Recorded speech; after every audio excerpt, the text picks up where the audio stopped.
The Nephilim were on the earth in those days, and also afterward, when the sons of God came into the daughters of man, and they bore children to them. The Hebrew Bible has gigantes, giants, in this verse. The second wording in Genesis 6:1-4 to note is the comment that there were giants before the flood and also afterward. But some people think that this wording opens the door to something else. Specifically, that it opens the door to giants, to Nephilim, being part of end times biblical prophecy. All right, guys, was the giant of Kandahar spotted? It says newly surfaced photos claim to show one of the giants of Kandahar. And I've covered this topic before, talking to L.A. Marzulli, explaining that this happened from some military operations and one died. It's all so crazy and wild. But here's the problem. AI is getting so real. How in the world do we tell what is fake and what is real? Like, seriously, how can we tell? So check this out. Here's one photo. Like, look, it just looks like super far away. Looks super far away, and he's walking out. That's insane.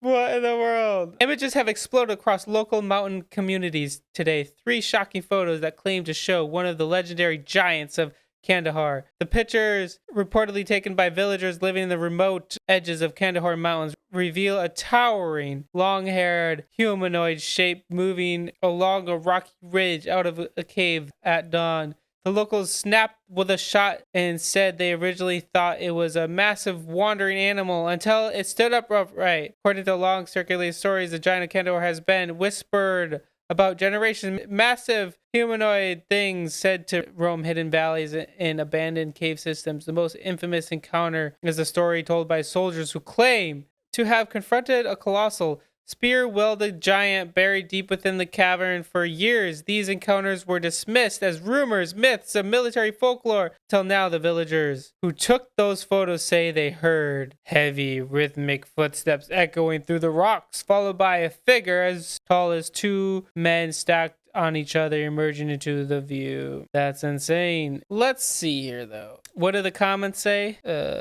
I want to see these comments. Now that AI is out, the internet isn't really that interesting. So many videos surfacing since the age of AI. First round draft pick for sure. Yeah, thanks to AI, I believe nothing I see on social media. So that brings up a lot of speculations, as a lot of people think that the end times have to do with Nephilim. And I want to bring up Dr. Michael Heiser, and he explains whether or not he thinks if the Nephilim will return because of the Days of Noah verse. So let's get into it, let's see if they have any claims. As we proceed, the Old Testament of the Bible includes several stories about ancient giants. Goliath, of course, his battle with David is the most familiar. But Genesis 6:1-4 tells us there were giants long before David and Goliath. Those verses read as follows: When man began to multiply on the face of the land, and daughters were born to them, the sons of God saw that the daughters of man were attractive, and they took as their wives any they chose. Then the Lord said, My spirit shall not abide in man forever, for he is flesh. His days shall be 120 years. The Nephilim were on the earth in those days, and also afterward, when the sons of God came into the daughters of man, and they bore children to them. These were the mighty men who were of old, the men of renown. Now there are some key wordings in this passage, which is situated sometime before the great biblical flood, which is Genesis 6-9. The first is Nephilim. Now this word can mean giants, and was certainly taken that way by ancient translators of the Old Testament. For example, the Septuagint, the ancient Greek translation of the Hebrew Bible, has gigantes, giants, in this verse. The second wording in Genesis 6:1-4 to note is the comment that there were giants before the flood and, quote, also afterward, unquote. The Bible, of course, describes some of these, the most... Like, I can see why people would think that. That just seems like, oh, afterward. Obviously, we see of giants later on in the Old Testament, and he explains that. And then Jesus saying it will be like the days of Noah. What was going on during the days of Noah? Is it just people being wicked, or is there something else going on? Famous again is Goliath. But there are also others. Og, and the Rephaim in Deuteronomy 2 and 3, and the Anakim in Numbers 13. But some people think that this wording opens the door to something else. Yep. Specifically, that it opens the door to giants, to Nephilim, being part of end times biblical prophecy. Now, why would someone make that leap? Why argue such a point? And is the claim valid? Well, that's what we're going to talk about today in this episode of Fringe Pop 321. Now, we're talking about why it is that some Bible students and those who are just sort of more conspiratorially minded insist that the biblical end times will include a return of the Nephilim. The short answer is Matthew 24. This is referred to as the Olivet Discourse by theologians and Bible scholars. And that chapter of the Gospel of Matthew is typically the launching point for this idea. In that passage, Jesus, when asked by his disciples to divulge when the climactic events of the end would occur, replied in part, quote, "But concerning that day and hour no one knows, not even the angels of heaven, nor the Son, but the Father only. For as were the days of Noah, so will be the coming of the Son of Man. For as in those days before the flood, they were eating and drinking, marrying and giving in marriage, until the day when Noah entered the ark. And they were unaware until the flood came and swept them all away. So will be the coming of the Son of Man." Well, that's Matthew 24, 36 through 39.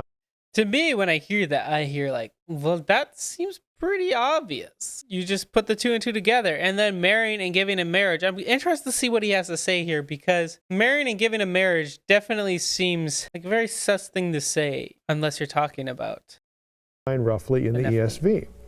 Now, I'm guessing that you can see already why this passage is used for the Nephilim return thesis, again, coming back in the end times. Matthew 24 compares the end of days with the days of Noah and mentions marrying and giving in marriage. That last phrase, marrying and giving in marriage, supposedly points directly to Genesis 6:2, where we read, "The sons of God saw that the daughters of man were attractive, and they took as their wives any they chose." Now, if that's the case, so the argument goes, we ought to expect more Nephilim in the end times. Again, that's the argument. So this is what we need to think about as we proceed. The evidence for the claim that Nephilim will return in the last days seems strong, given the apparent parallel between Matthew 24 and Genesis 6. But the similarity is actually more surface than substance. Let's ask ourselves a question. If Jesus had wanted his listeners to think of Genesis 6, 1 through 4, or Matthew had wanted his readers to think of Genesis 6, 1 through 4, would it not make sense, wouldn't it be reasonable, that we would find quotations of Genesis 6, 1 through 4 in Matthew 24? Now you're probably wondering, why are you even asking? Isn't that what we just read? Doesn't Matthew quote Genesis 6:2 in his marrying and giving in marriage line, giving us the context for the days of Noah in Matthew's gospel? Well, it sure looks that way. Yeah. In English. The problem is that the New Testament wasn't written in English. It was written in Greek. And Matthew would be quite capable of quoting the Greek translation of the Old Testament, known as the Septuagint, if he wanted readers to think of Genesis 6, 1 through 4. That's what you would do. So that means we need to ask ourselves the question in a different way. If Jesus or Matthew wanted listeners and readers to think of Genesis 6:2, and Matthew actually doesn't quote it, what do we have then? Now, I think it's perfectly reasonable, again, to defend the idea of Nephilim in the end times using Matthew 24, to expect a quotation. You wouldn't quote anything else if you were trying to make the point, and so if we don't have the quotation, we've got something else. Turns out all we need to do to know conclusively which direction this is going to go, does Matthew in fact quote the Greek translation of the Old Testament in his Greek gospel or not, It's very easy to find out. All we need to do is set side by side the Greek of Matthew 24 in the relevant places with the Greek of the Septuagint from Genesis 6, 1 through 4, right next to it. And this is what you're looking at on the screen. Whether you can read the Greek or not, you can actually see what the answer is. You can see the verdict. All you need to do is visually see if the words are the same. And you can visually see that, no, they're not. The Greek of Matthew 24 is different than the Greek of Genesis 6, 1 through 4. Wow. And the implication, therefore, is obvious. So is he saying that he thinks that the Nephilim will not return, according to that verse? But couldn't you just say in the last days it will be as if it was in the days of Noah? That just from that quote itself could mean a possibility of the Nephilim creatures, don't you think? I don't know, or no. Matthew is not quoting Genesis 6:2 when he gives us his marrying and giving in marriage line. And that should tell us that Matthew was not thinking of Genesis 6:2 in what he wrote, because if he was, it would stand to reason that he would actually quote the passage. Wow. Consequently, Matthew 24, 36 through 39 isn't about a return of the Nephilim or a repetition of what happened in Genesis 6:2. Aside from not quoting the Greek text of Genesis 6:2 on Matthew's part, there are other problems with the way Matthew 24, 36 through 39 is used to defend the idea of a Nephilim return.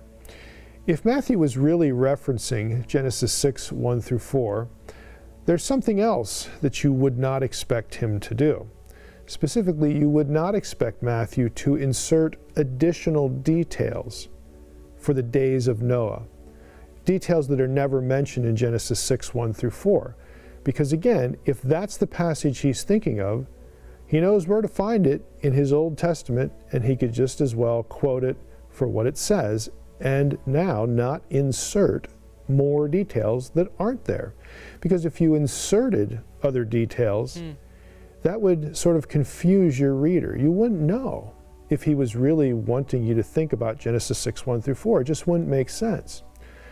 Now, here's Matthew's list of what was going on in, quote, the days of Noah. Eating and drinking, marrying and giving in marriage, and not watching or being unaware of what was going on. Only one of those three items could be associated with Genesis 6, 1 through 4, in theory, the marrying and giving in marriage part. But as we've seen above, Matthew isn't actually drawing his vocabulary from the Greek translation of Genesis 6:2. So even that correlation is, of course, misguided.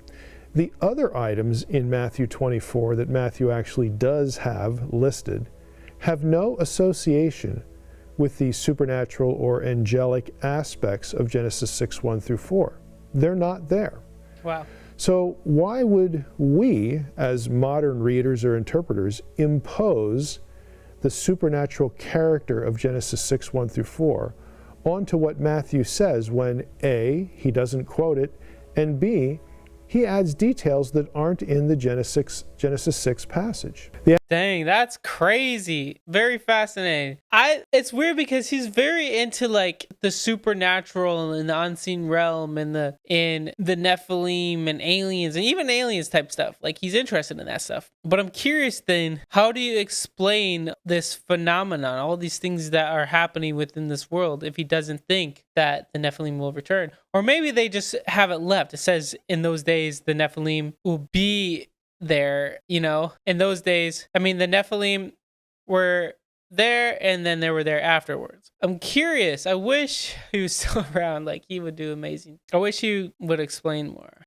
Activities of eating and drinking and not watching or being unaware are completely human. Again, we don't need angels or sons of God for any of that. They have nothing to do with visitors from heaven and the kind of context that Genesis 6:2 gives us. Insisting that Matthew 24 align with Genesis 6, 1 through 4 is therefore pretty arbitrary. The interpretation lacks coherence. Lastly, there's one more reason to not expect Nephilim in the end times. The idea actually runs completely contrary to the Bible's own accounting of the giants, the descendants of the Nephilim, or the Nephilim that were on earth after the flood. According to the Old Testament, the last of the giants were killed off in the time of David. This, of course, is Goliath, but it also includes his brothers. Beyond David's time, there are no more giants in the biblical storyline. Wow. So while the idea might make a good movie, it doesn't make good biblical interpretation. Dang. Thanks for watching Fringe Pop 3. He just shut down that idea. Well, that's wild. What do you guys think?